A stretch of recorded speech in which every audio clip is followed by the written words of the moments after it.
got it. We got to another DC TV talk. Then we got one for Doom Patrol, episode 5, Finger Patrol. Yes, I know it's a very odd title, but it's Doom Patrol. What else do you expect? Also considering the fact that this finger only has to do with like one portion of the episode, which is the fact that Cliff, I think he needs it in order to like get his feeling back, because Chief is trying to figure out a way in where Cliff is able to touch things and feel them. And so that's probably mainly what like a lot of the story is about, because that's pretty much what Cliff is dealing with.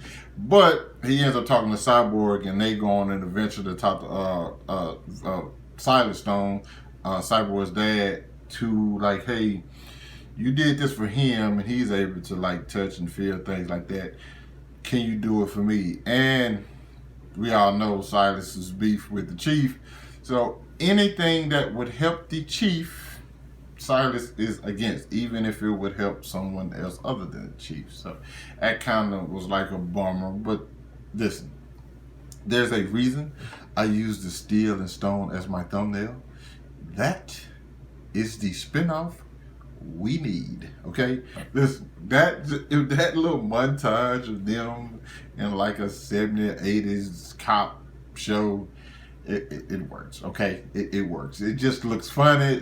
Even the beginning when Cliff is dressed up as like a hooker, and the guy tries to stab him. Terrible. Why is he trying to stab a hooker? They bring joy to the world. What is wrong with you, guy? He must have been broke. Yeah, he must have been broke. He probably couldn't get done. Yeah. But anyway, that was just like a whole funny thing. Just the whole montage. Thought it was hilarious. That's a spinoff we definitely need. And then you have Cliff accidentally takes off the guy's finger because his hand, like, he's some WD-40, okay? It's just that whole segment was dope. Because while that was going on, Vic is hollering at Ronnie, and Cliff gave her some pretty good advice as to like, hey, say this to her, she'll let you back in the door. Given the fact that he was a terrible husband and often had to say these things to his wife in order for her to forgive him. So he's got pretty much a lot of experience with that whole scenario. And we end up finding out that Ronnie used to have enhancements, but once, like, you know, something went wrong and they took them from her. And so that's a big thing that they're dealing with. Happy that they, like, reconnected. I didn't really want that to be drawn out. Like, the relationship, yes. But, like, the fact that, like, them being separate, I actually like the dynamic. Because, like, hey, we all made some mistakes. And I like the fact that, like, hey, we getting past this, and like we laying everything, we laying everything on the table right now, so you know we won't have to worry about it later on down the road. That's what's happening with Cliff and Cyborg. Now let's go visit. Which one? I guess we're gonna talk about Dorothy and nope. We're gonna talk about that last, because that's probably the biggest thing that happened in this episode. We're gonna talk about Larry and Rita, because Rita still trying to audition, but now when she's acting, she can't help but like think about the trauma, the PTSD from like seeing her mother having sex with the guy in order to get her the role. And she always felt like she was talented enough, but seeing her mother do that kind of like puts it in question, which is a reasonable thought to have. And so she's like drinking her life away. She goes on a trip with Larry to see his son Paul and his son and his son. So it's just like, okay. And you think, well, you kind of know that like Paul has, he can't just completely forget his dad. There's no way that wouldn't make sense. So you know there's like some resistance to it, but you didn't know how bad it was. And so when Larry starts telling them everything and like, yo, this was what happened, I'm actually gay, and all this stuff he tells him, and it's like, okay, so let's see. You kind of watching the episode waiting for Paul to explode, because even Rita like said it, like, hey, it's time for you guys to like scream and like let out your grievances, like put everything on the table. Well, Paul went a little bit further. Okay, Paul definitely went a little bit further. He's like, hey, I got like the stuff that was dealing with happening with mom, it frustrated me. And then once Gary died, I was kind of like relieved, and then here you go popping back up. So you know what? I'm here I call the people on you. They finna take you and lock you back up. I was just like, wow, Paul, wow, Paul. Granted, Paul has every right to be mad at Larry because Larry had ample opportunity through those few years to come back and even tell his mother like what was going on or just see his kid. Granted, he can't interact with them how he wants, but he still has the chance to be a father. And you probably mad at him because, like, dude, you dipped on this and you broke my mom's heart. Like, it's so many different ways. He has a reason to be mad at him. So, do I blame Paul? Not really. You know, I think his action. You never, under no circumstance do you ever call laws on anybody. It's just the code I live by. But you know, it is what it is. It's Paul probably live by a different code.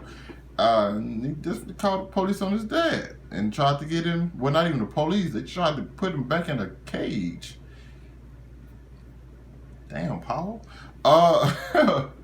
But the negative spirit stopped all that. I thought they had something for the negative spirit, but apparently they're not that well informed. So the negative spirit was able to get Rita and them out of there. Not before Rita was able to use her power to protect Larry's great grandson. His great grandson, and like bounce with a bullet. Just so happens they did hit the father though, so he's about to.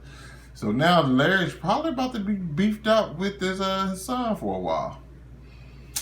Yep, that sucks. That definitely sucks. Yeah, things aren't going too well for the Doom Patrol, especially with Dorothy and Baby Doll. And the Dorothy and Baby Doll hit it off pretty quick, but they did what kids do. They get into it, but kids with powers, it gets a little overboard because Baby Doll wants to keep playing. Dorothy was tired. Dorothy just so happens to introduce Baby Doll to one of her imaginary friends, and Baby Doll plays a little bit too rough. That leads to Dorothy avoiding Baby Doll and eventually scaring her.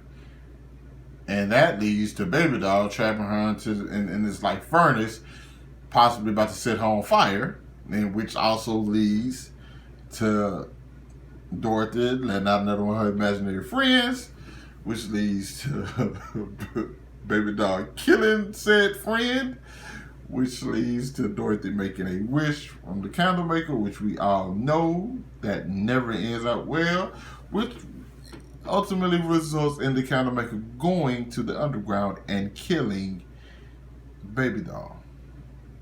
Yeah, these kids play pretty rough. Kids with powers are not the kids you want to play with, okay? So it's just like a pretty fucked up situation because now it's like, okay, technically Baby Doll killed one of, you don't even know who's in the blame. This is just like kids. It's like a kid's argument to the extreme because they both have superpowers. And so now it's really messed up in the underground because I'm pretty sure they were like, we gotta get revenge, we gotta kill this little bitch. But then it's also like, how do you stop this girl who's pretty much all powerful whenever she makes a wish? Because once the candle maker went to the underground, there was no stopping. I thought there was okay, there's a few different versions of Jane I think would be able to handle it. Nah, not necessarily. It was pretty bad. So I have no idea what the Chief's about to do in this situation. And even Hammerhead was like, when it comes down to it, when it's his kid up against us, who do you think he's gonna choose? So now things are gonna be a lot more complicated. I'm really liking this because everybody has every single character has some real shit they dealing with, along with all the other nonsense that the show is just has for the fun that the show has. But everybody's going through some real shit right now, so I'm excited to see where this episode is going to lead because it's pretty tricky. But you guys let me know what you thought about this episode down in the comments. Hit that like button, subscribe to my channel. Thanks for watching the video. Hope you guys all staying safe out there, and I'll catch up with you guys later. Peace.